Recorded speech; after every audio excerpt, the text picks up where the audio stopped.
Hello and welcome to Stepford County Railway 1.4.1. I'm the Scottish Lord, and today we are going to be covering wholly this brand new update, which brings us some brand new trains for Connect and Waterline, upgrades to stations, and a brand new system when it comes to the signalling for depots.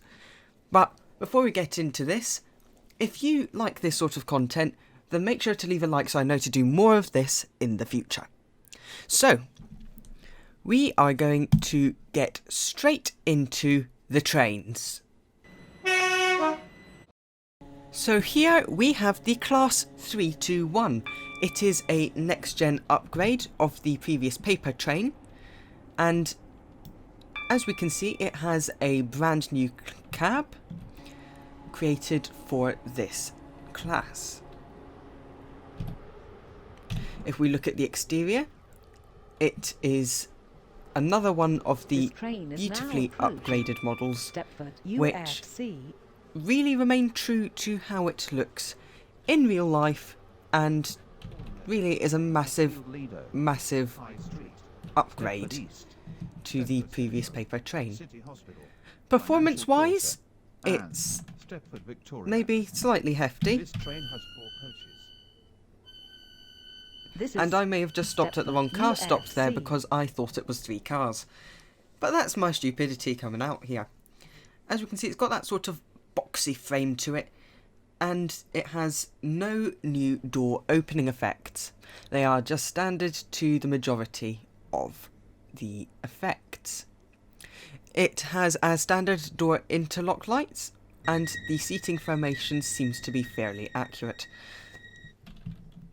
We still have this thing on the side where it has the pixelated texture, but it looks like that's not going to be a priority of being fixed anytime soon. So in short, the Class 321 is an awfully good upgrade. Too.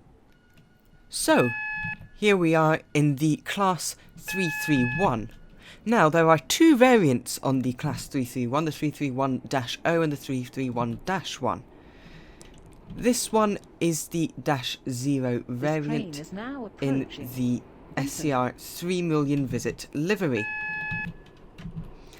As you can see, it is another next-gen upgrade of a train that was already in the game. As we pull into Benton here, we can see that it has rather good smoothness when it comes to frame rates. It does seem to be a tad better than the 321.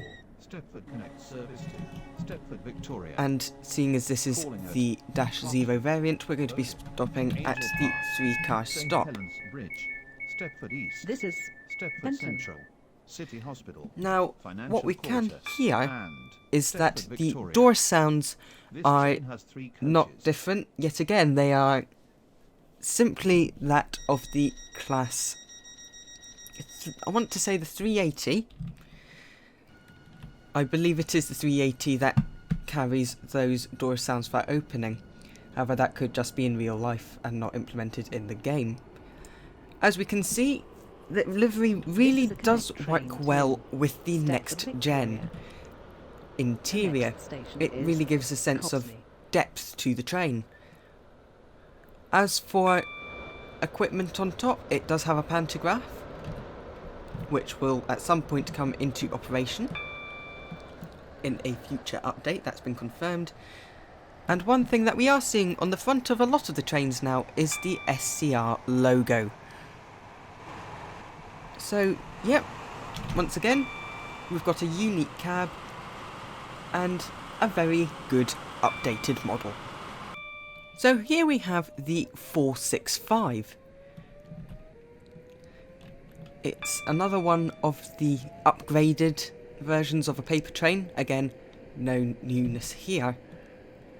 But we do have this lovely, very basic and stripped back cab, which is, again, realistic to what it is in real life.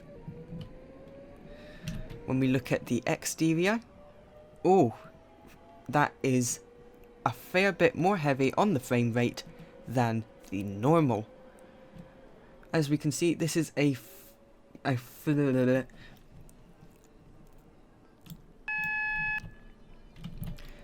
so here we have the 465, and one of the things you may have possibly noticed is that it is slightly heavier on the frame rate than before. This is not only because it is a slightly more complex shape with these lovely strange curves at the front, but it is also in a 4-car set. It has these lovely doors stretching from the top to the bottom, and is in the standard SCR livery. Again, performance-wise, it's slightly slower. Cab-wise, it looks lovely. And at the moment, I'm playing on graphics level 6. So, if you were to play on, let's say, graphics level 4 or 3, it'd be slightly better for you. As we pull into the S-car stop here, yet again, standard door opening sound. Layton Stepford Road. We still haven't got uniqueness on that. 1438 Stepford Connect. Apart from that, there's not really much to talk about with the 465. It's another one of those... Well, I have to say, that was awfully inconsiderate. It's another one of those awfully nice upgrades. So, let's move on. So, here we have the Class 720, which has not fully loaded in by the looks of it, which is quite interesting.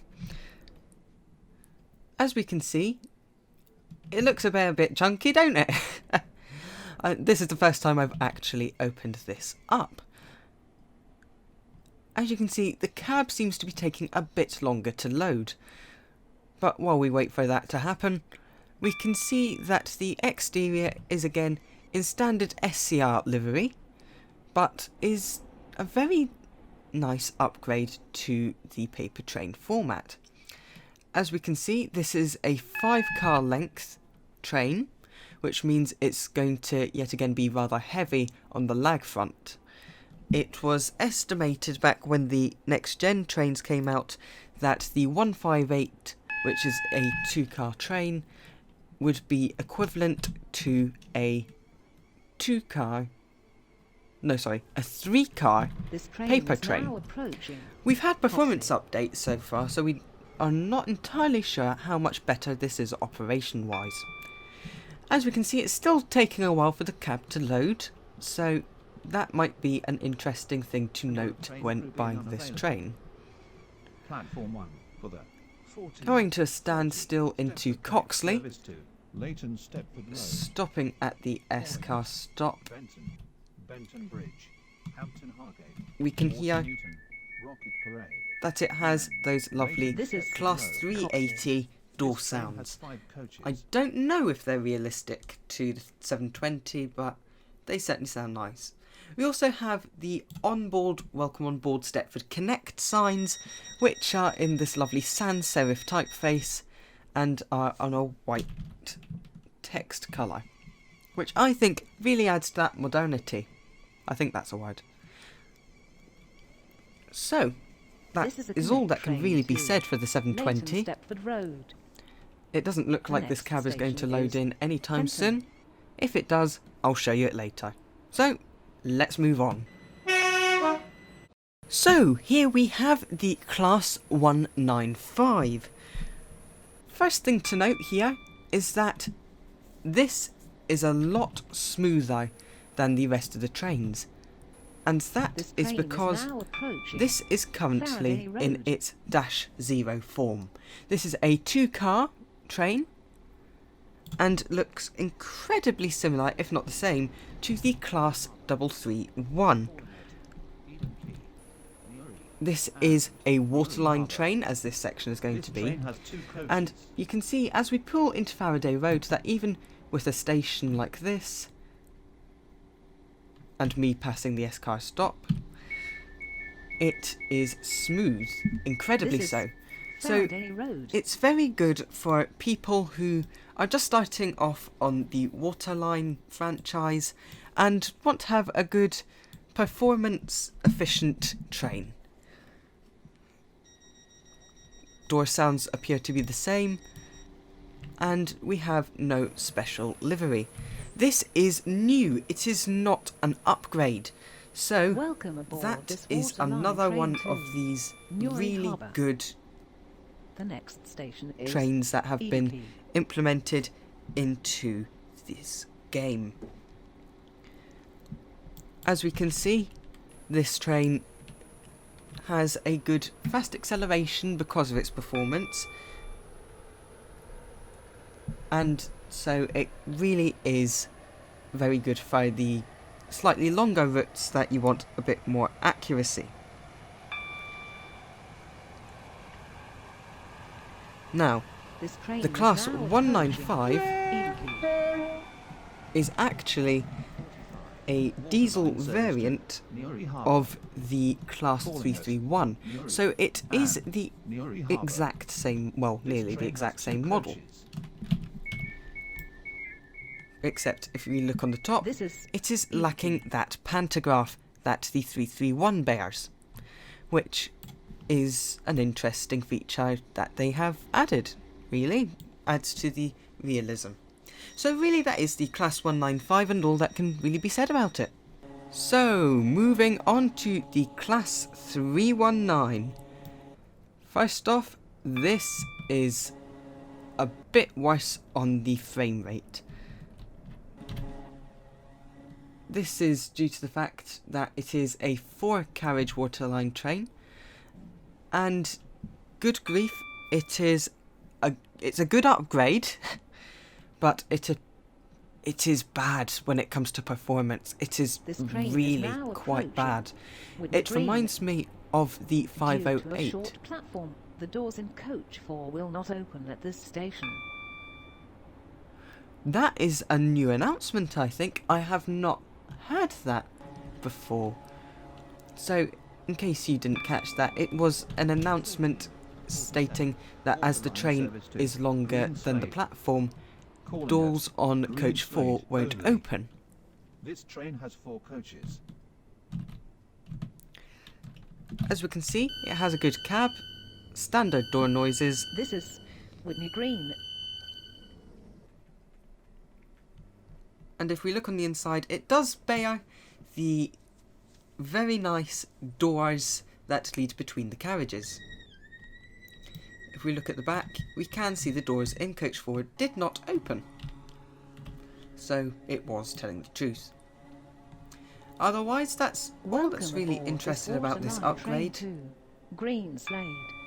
And so, The next yeah, station is Green Slade. that's Waterline's upgrades.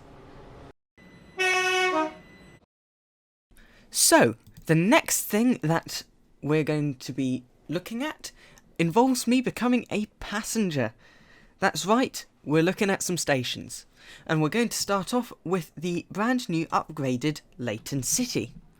Now, if we have a look round, it seems to be fairly the same, but what we do notice are these lovely new features on the outside. These benches have been newly modelled, as well as these bins and lampposts. Going into the station, we can see that the interior has been reworked. We now have the concourse boards here, which look absolutely lovely. And if we go through, we can see these signs, trains to Lynn and trains to Stepford. Going down into the main platforms, we can see that there is another non-operational lift. Going down the escalators, we see we have this lovely area with this Airlink poster. And this is the main bulk of the upgrade. It looks very similar to the likes of Embankment on the London Underground. I'll throw a picture up right now. But we can see that it really does look very nice. With these benches, you can sit down and wait on your train quite well. We have the newer style of platform customer information screens, and really it's a nice detailed station. We've got the overhead lines running through, as well as a really prominent yellow line. Our off indicator is right in the middle of the platform, and the S-car stop is at the end, as you would expect. These ground lights here, situated right in the middle of the tracks, really help make this station look the part. I have to say that this is a really impressive upgrade on part of the SCR team. So, that's Layton City. Let's move on to the next station, which has been upgraded. So, the next station that's been upgraded is Whitefield. As we can see, this now has a car park and land. You can actually walk about Whitefield now. It's not just a empty abyss. As we can see, we have ramp and stairs. We have a concourse board here, and we still have these lovely shelters that go above the station. Looking out to the front, there is a bit of an Easter egg to the right here. Maybe a slight way at telling people Metro isn't coming anytime soon. Apart from that, that's basically all that's here. There's nothing quite interesting. Yeah, you've got the car park, but you haven't got any cars. And one thing that has been added to a lot of the information posters is this little advert. West Benton Pet Supplies, where your pets matter. So, let's move on. And we are moving on to arguably the best station in the game, West Benton. So, if we come in, we can see there is new scenery in and around West Benton. If we go through here and down the escalator, this isn't an escalator, it's a ramp, we can see that West Benton's Pet Supplies that we just saw advertised. Yet again, we've got these benches, and I have to say, maybe these are a bit low. In fact, this entire shelter is low. God help you if you're over 6 foot. We can see that we've got the West Benton Station sign, complete with the British Rail logo. And all in all, it just looks like a really nice station. Its scenery's been upgraded along here.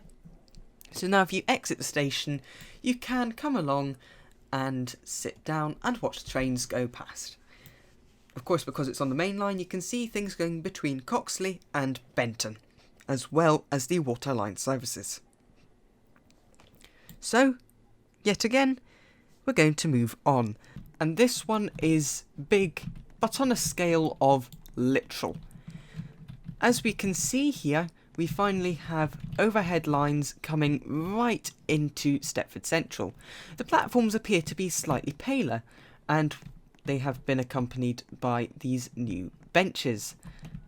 Apart from that, there hasn't been much else added to Stepford Central. These lights, however, look brilliant. These are a new addition as far as I'm aware, and they really do help set the tone of this massive scaled station terminus. It's not. I don't know if you actually refer to Stepford Central as a terminus, because technically you don't terminate here if you're going to Stepford Victoria.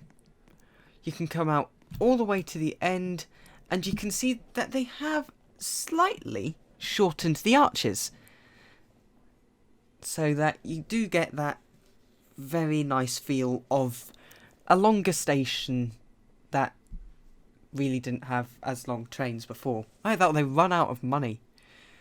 And this looks really nice with the SCR skyscraper in the background. So that has been the station improvements. Let's move on yet again. So, in order to demonstrate this update, we're going to have to go and become a driver again. So, we're going to use the class 331. Embarrassing. So, to show off this update, we're going to have to become a driver again. So, I'm going to select yet again the class 331. And to show you this, we're going to have to go from Stepford Central to Lynn by the Sea and depart from Famia Green Depot. So if we look at the southbound here, this is a massive update. Now, because we haven't got anyone behind us at the moment, we're going to let the clock run down. But we can see massive upgrades to the depot here. If you look in the background slightly, you can see an 08 shunter and a Class 68, which have been added for scenery. We have a couple of sets of express trains. Well, I say express trains, they are two Class 43s coupled onto each other, going through what appears to be a train car wash. But most importantly, in addition to all of this, we have these. And these are brand new signals, shunt signals to be precise. When you pass over them, they go from 2 white elements to 2 red elements. We also have a 50-mile-an-hour speed limit departing, and really hyper detail on the depot. As we can see, there are loads of empty coach services just sitting about the place as props, and it really helps with the immersion. The Network Rail logo is a nice touch, and especially a lot like Haymarket at the moment, Haymarket Depot in Scotland, there are all these lovely Mark III carriages with different liveries sitting outside the depot. As you come to the end of the depot, you find yet another lovely Class 68. You get reasonably the same on the other side when departing northbound, and then you come straight on to the 125-mile-an-hour viaduct, going across to Wester Coast. So that's Famia Depot, and the shunter signals. Another thing to show you is the head code right here at the bottom, which at the moment you'll note is 3L16 opposed to 5L16. This is because of head code changes which dictate now that empty coach services will be comprised of 3 head codes instead of 5. So where before this would have been 5L16, it is now 3L16. There are a number of other head code changes to go along with this, namely to limited stop and express services, which I will show you right now. So, in order to show you this next head code update, I'm going to need to terminate this express service at Stepford Central, and then reverse the direction, and you'll see that where you would have previously expected there to be a 1 in the head code, there is now a 9. This is now something that has been applied to the head codes, changing how they work. Instead of these limited stop or express services becoming 1 head codes, they are now head code 9. The full thing I'll go over in a minute because it's complicated, but this is just a simple overview to just let people know that this is now a feature, so don't get confused. This is really going to be prominent when it comes to things such as signalling. When you're trying to track your train to TRTS it in what order, and attempting to figure out which one you're meant to do. Of course, this is only an update to the likes of Airlink and Express. When it comes to limited stop services concerning Connect, they are still 1XXX, opposed to 9XXX. And that is awfully strange, in my opinion, because I would have thought that if you were going to change it for one, you would change it for all. Which basically means it's complicated. A lot more complicated. Also, what you'll be able to see is that I'm 2B01. This is because head codes have been changed in such a manner so that they go numerically from XX00 to XX98. This is a very interesting change, but removes the element of the randomness of things, which is a shame. So, all in all, what do I think of the 1.4 update? Well, 1.4.1. Well, in my opinion, it is a great compliment to version 1.4. Faraday Road. I have to say that when 1.4 dropped, everyone wanted to drive Express, and for that reason, the game became a lot more laggy. However, with the introduction of all these new trains, I think this will really encourage people to stop using Express and start using the likes of Waterline again, because Waterline has been somewhat neglected recently, and I have to say it's glad to see it's got a bit of attention with these brand new trains. And so, yes, 1.4.1 is indirectly a lag prevention update, and I think that's great. I have to say, lag is still an issue in SCR. Optimization is something that needs to be addressed. It really is starting to get a bit bad. But with the likes of this, the 1.9, the 1.95,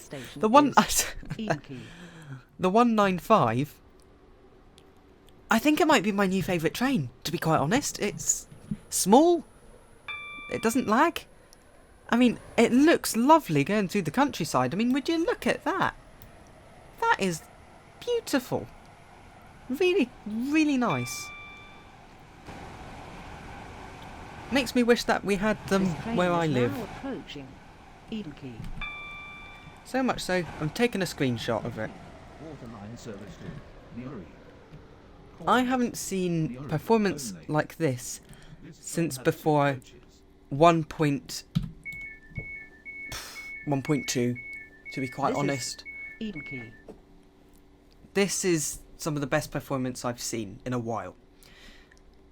So, I can't speak properly. It's because I've been recording so long. 1.4.1? Good update, in my opinion. Really good update. So, thank you for watching. If you've enjoyed, hit the like button. If you really, really liked it and want to see more like this, then make sure to subscribe and follow me on Twitter at ScottishLordYT. I've got a Discord which I will put in the description. So, thank you for watching. I've been the Scottish Lord. You've been a wonderful viewer. Goodbye. This Waterline train to I'm having so much fun with this train.